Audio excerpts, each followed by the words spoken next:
hasil kerja kelompok kami yang bertemakan Kerajaan Pajajaran.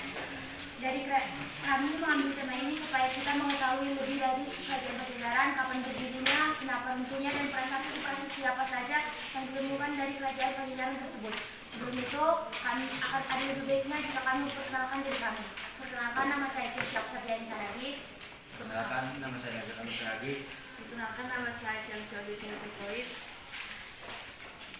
Sejarah kerajaan merupakan kerajaan bercorak Hindu terbesar di Pakuan atau sekarang disebut Bogor, Jawa Barat. Kerajaan ini didirikan pada 923 Masehi oleh Sri Jayabupati yang terbentang dengan luas sepertiga atau 1/8 Pulau Jawa. Raja pertama sekaligus raja yang terkenal dari Kerajaan Pajajaran. Sementara ada kebiasaan menyebut nama kerajaan dengan nama ibu kotanya, sehingga kerajaan Sunda sering disebut kerajaan Pajajaran. Kerajaan ini bercorak Hindu dan khas sekitar abad 14. Diketahui kerajaan ini telah beribu kota di Pakuan Pajajaran serta memiliki 2 kawasan pelabuhan utama di sini. Menurut cerita Parahyangan, kerajaan sudah didirikan oleh Tarus Bawa pada tahun 669 atau 591 Saka. Sebelum berdiri sebagai kerajaan yang mandiri, Sunda merupakan bawahan Tarumanegara. Raja Tarumanegara yang terakhir, Sri Maharaja Linggawarman, memerintah 666 sampai. Sekian dari hasil presentasi kami akan membuka sesi tanya jawab. Kami persilahkan siapa yang ingin bertanya. Perkenalkan, nama saya Gloria Hitawari Purba. Saya dari tema Kerajaan Kalingga. Saya mau bertanya kepada teman yang di depan. Jelaskan pemerintahan dan kehidupan bermasyarakat Kerajaan Pajajaran. Terima kasih. Baik, saya akan menjawab pertanyaan dari Gloria Hitawari Purba. Jelaskan pemerintahan dan kehidupan Kerajaan Pajajaran. Menurut peta Portugis, letak Kerajaan Pajajaran berada di sebuah kota yang sekarang dikenal dengan nama Bogor atau yang dulunya disebut Pakuan. Berikut raja-raja yang memerintah di Pakuan Pajajaran, yaitu Sri Baduka Maharaja 1482 sampai 1521 bertata di Pakuan atau Bogor sekarang. Kedua, Surawisesa 1521 sampai 1535 bertata di Pakuan. Lalu ada Ratu Dewata 1535 sampai 1543 bertata di Pakuan. Bagaimana kehidupan ekonomi Kerajaan Pajajaran? Di kota pelabuhan Pajajaran diperdagangkan lada, beras, sayur-sayuran, buah-buahan, dan hewan peliharaan. Dengan demikian, kehidupan masyarakat Kerajaan Sunda adalah umumnya bertani, khususnya berladang atau berhuma. Bagaimana kehidupan sosial Kerajaan Sunda Pajajaran? Kehidupan sosial masyarakat Sunda dan Pakuan Pajajaran secara garis besar dapat digolongkan ke dalam golongan seniman atau peladang atau pedagang. Dari bukti sejarah diketahui umumnya masyarakat Pajajaran hidup dari hasil perladangan. Nama saya Nurul Habibah, saya dari tema Kerajaan Bali. Di sini saya ingin menanyakan, jelaskan beberapa faktor yang mendorong perkembangan Kerajaan Pajajaran. Terima kasih. Baiklah, di sini saya akan menjawab pertanyaan dari Nurul. Jelaskan faktor yang mendorong Kerajaan Pajajaran. Dari wilayahnya yang berada di selat dan dekat dengan pantai, mempermudah dalam melakukan kerjasama dengan kerajaan yang lain seperti Majapahit, Singosari, dan bahkan sampai ke Eropa. Nama saya Gloria Abadiana Manulang, saya dari tema Kerajaan Tarumanegara. Di sini saya ingin menanyakan, jelaskan prasasti yang ada dari Kerajaan Pajajaran. Terima kasih. Saya akan menjawab pertanyaan dari Gloria Manulang, yaitu jelaskan prasasti-prasasti yang ada di Pajajaran. Yang pertama, prasasti batu tulis ditemukan di Kelurahan Batu Tulis, Kecamatan Bogor Selatan. Peninggalan ini diperkirakan berasal dari abad ke-11 hingga abad ke-16 dan dibuat pada masa pemerintahan Prabu Surawisesa setelah kematian ayahnya, yaitu Prabu Siliwangi. Yang kedua, prasasti Sang Hyang Tapak. Peninggalan yang sering disebut dengan nama prasasti Citasi merupakan tanda terima kasih raja kepada pasukan kerajaan Pajajaran karena telah memenangkan perang melawan pasukan Sawarna Bumi. Prasasti ini diketahui sudah ada sejak 1030 Masehi dan dibuat atas pemerintahan Maharaja Jayabupati. Yang ketiga, prasasti Kawali. Prasasti ini sering disebut dengan nama Prasasti Astanagede. Ini berada di daerah Ciamis, Jawa Barat. Isi yang terdiri dalam prasasti ini tentang dipindahkannya pusat kerajaan dari Pakuan ke Pajajaran ke Kawali.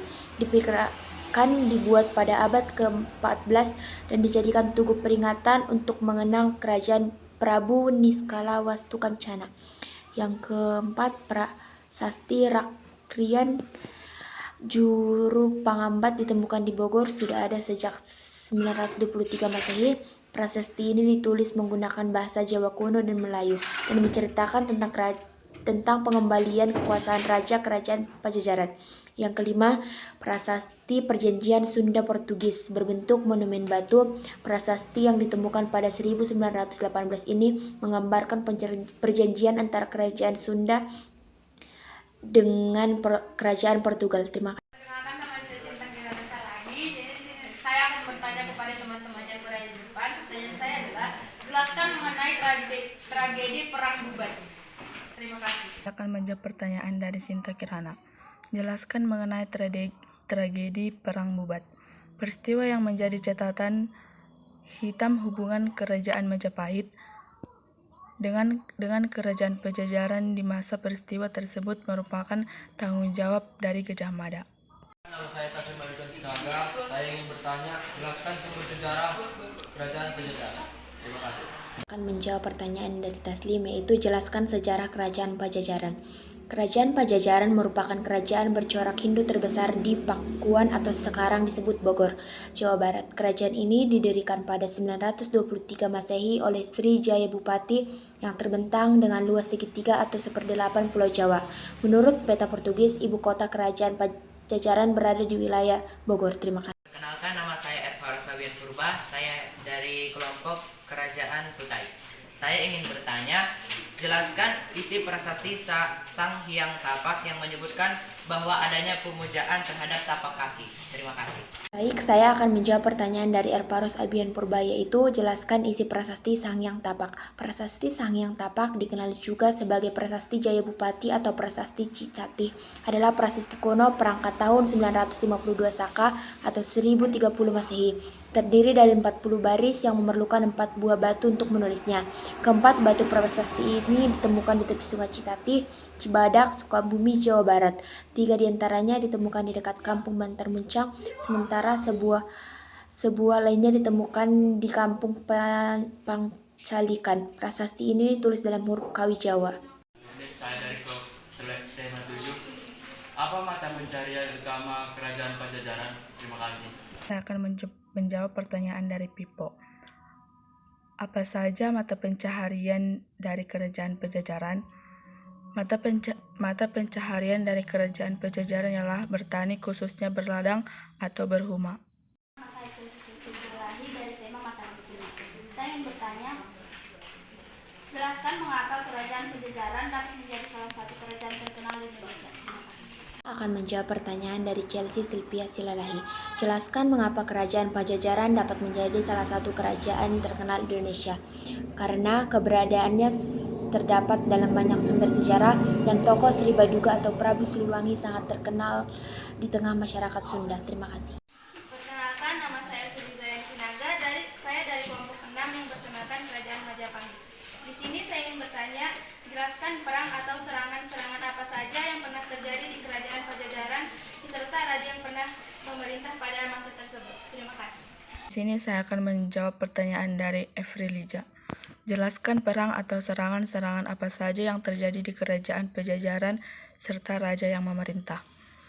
Raja pertama sekaligus raja yang terkenal dari kerajaan Pajajaran adalah Prabu Siliwangi. Nama saya Jessica Amala Saragi dan saya dari tema 3 Kerajaan Kalingga. Di sini saya ingin bertanya, jelaskan sumber utama tentang kehidupan sehari-hari di Pajajaran dari abad ke-15 sampai awal abad ke-16. Terima kasih. Di sini saya akan menjawab pertanyaan dari Jessica Saragi.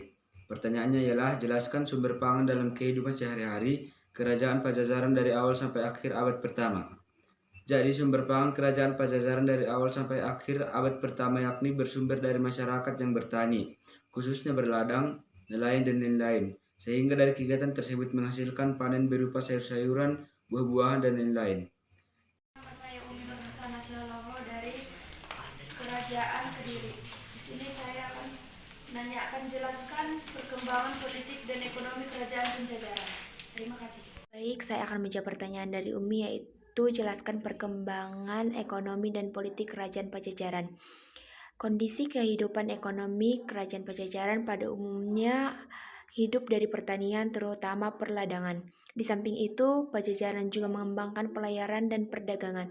Kerajaan Pajajaran memiliki 6 pelabuhan penting, yaitu Pelabuhan Banten, Pontang, Cigede, Tamgara, Sunda Kelapa atau Jakarta, dan Cimanuk atau Pamanukan. Kondisi sosial sistem politik Kerajaan Pajajaran yaitu kerajaan ini menganut sistem pemerintahan feodal. Pemimpin mereka adalah prabu atau raja. Selama masa berdirinya Pajajaran, kerajaan ini dipimpin oleh 6 raja. Terima kasih. Nama saya Sri Benedikta Bubuk dari tema Sriwijaya. Saya ingin bertanya, jelaskan siapa saja yang memerintah kerajaan Pajajaran. Terima kasih. Pertanyaan dari Sri. Pertanyaannya ialah jelaskan siapa saja yang memerintah di kerajaan Pajajaran. Jadi raja yang memerintah di kerajaan Pajajaran yaitu Sri Baduka Maharaja, Surawisesa, Ratu Dewata, Ratu Sakti, Ratu Nilakendra, Raga Mulia. Saya dari kelompok Singasari. Di sini saya akan bertanya, jelaskan mengenai isi kitab Parahyangan. Terima kasih. Baik, saya akan menjawab pertanyaan dari Sinta Kirana Saragi, yaitu jelaskan isi kitab Parahyangan, yaitu menceritakan sejarah Sunda dari awal kerajaan Galuh pada zaman Wretikandayun sampai runtuhnya Pakuan Pajajaran atau ibu kota kerajaan Sunda akibat serangan Kesultanan Banten, Cirebon, dan Demak. Terima kasih. Perkenalkan, nama saya Sarah Nurhani Siregar. Saya dari tema Kerajaan Kalingga ingin menanyakan, jelaskan proses pergantian raja-raja di kerajaan Penjajaran. Terima kasih. Pertanyaan dari Sarah. Pertanyaannya ialah jelaskan proses pergantian raja-raja di Pajajaran. Jadi proses pergantian raja-raja di Pajajaran yaitu yang pertama Sri Baduka Maharaja yang memerintah pada tahun 1482 sampai 1521 Masehi. Yang kedua Surawisesa yang memerintah pada tahun 1521 sampai 1535 Masehi. Yang ketiga Ratu Dewata yang memerintah pada tahun 1535 sampai 1543 Masehi. Yang keempat Ratu Sakti yang memerintah pada tahun 1531 sampai 1551 Masehi. Yang keempat Ratu Nilakendra yang memerintah pada tahun 1551 sampai 1567 Masehi. Dan Raga Mulia yang memerintah pada tahun 1567 sampai 1579 Masehi. Sekian. Sekian dari presentasi kami. Jika ada tutur kata yang salah, mohon dimaafkan karena kami masih dalam proses pembelajaran. Kita akan mengucapkan terima kasih.